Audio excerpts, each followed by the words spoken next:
Welcome to News USA Today, where we bring you the latest in trending news about America. If you are new to our channel, please hit the subscription button and turn on the bell icon to get our latest updates. On Monday, the latest installment of the Twitter files was published, and some of the newly released documents show how members of both the Trump and Biden administrations allegedly applied pressure to Twitter on COVID-19 content moderation. Twitter CEO Elon Musk has provided journalists with internal materials from the company for the so-called Twitter files. Previous installments included reports on how Twitter moderated content in relation to an article on the Hunter Biden laptop controversy, as well as on how it covered the decision to suspend former President Donald Trump's account. Monday's report came via writer David Zweig and was published on Bari Weiss' website, The Free Press. In his story, Zweig wrote that the Biden and Trump administrations directly pressed Twitter executives to moderate the platform's pandemic content according to their wishes. In a series of tweets that Zweig posted along with the Twitter files publication, he added that Michael Kratsios, who served as White House Chief Technology Officer under Trump, had allegedly held meetings with Twitter and other tech companies to combat misinformation in regards to the pandemic. One topic that concerned the Trump administration was runs on grocery stores, Zweig wrote. He added, "The trouble is that it wasn't misinformation, there actually were runs on goods." Prior to Zweig's report, Trump had praised the Twitter files and once said one installment provided credence to his disproven claims about the 2020 presidential election being stolen from him. On December 9, Trump wrote on his Truth Social platform that recent information released at that point had been a revelation in showing proof of how government agencies had been illegally colluding against him.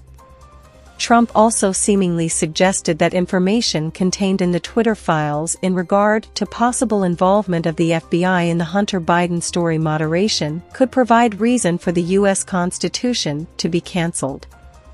So, with the revelation of massive and widespread fraud and deception in working closely with big tech companies, the DNC, and the Democrat Party, do you throw the presidential election results of 2020 out and declare the rightful winner? Or do you have a new election? Trump posted on Truth Social. He added, "A massive fraud of this type and magnitude allows for the termination of all rules, regulations, and articles, even those found in the Constitution." After backlash for his post, including from members of the Republican Party, Trump said on Truth Social that he had never called for the Constitution to be terminated. The Truth Social post wasn't the only instance of Trump praising the Twitter files. Earlier this month, Rolling Stone wrote that a text sent out by the Trump campaign, which reportedly linked to Trump's re-election campaign, read, "Breaking news, President Trump was right." The Twitter files exposed fraud and corruption from big tech. In his account, Zweig said that the Trump administration reached out to multiple tech giants about COVID information while the former leader was in office. It wasn't just Twitter. The meetings with the Trump White House were also attended by Google, Facebook, Microsoft, and others, Zweig tweeted. Much of Zweig's Twitter files report detailed efforts by President Joe Biden's staff to curtail possible misinformation about the pandemic and vaccines. Zweig said the administration was especially concerned about journalist Alex Berenson, who was kicked off Twitter for violations of the platform's COVID-19 misinformation rules. Berenson sued Twitter, which ended in the company settling with the journalist. He was allowed back on the platform, and Twitter was compelled to disclose internal communications that showed the White House had allegedly met with Twitter employees to discuss Berenson.